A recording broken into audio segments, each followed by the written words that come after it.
বাজে 3:16 আর আমি গোসল করে মানে ওই ধরো গোসল করেছি 1টার দিকে গোসল করেছি। তারপর তার আগে কিন্তু আমি রান্নাবান্না সব কিছু করেছিলাম। আর রান্নাবান্না করে তারপরকে আমি গোসল করে এই যে আমি কালকের এই নাইটিটা কিনেছিলাম, এই নাইটিটা আজকের পরেছি। আর মাম্মাম তো দেখেছিলেন আগের ভিডিওয় যে একটা জামা পছন্দ করেছিল এই ঈদের জন্য, তো এই যে জামাটা পরেছে। আর ওর লুকটা দেখবে তোমরা, ওকে আমি সাজিয়েছিলাম, একটু আগে সাজিয়ে দিয়েছি। আর ওর অবস্থাটা দেখো,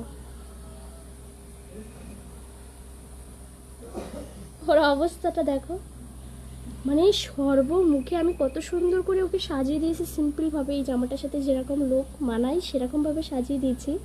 আর ওর অবস্থাটা দেখো, কি অবস্থা করেছে, নিজেকে লিপস্টিক মেকআপ সব ঘুটে ফেলেছে। আমি ওকে সেরকম মেকআপ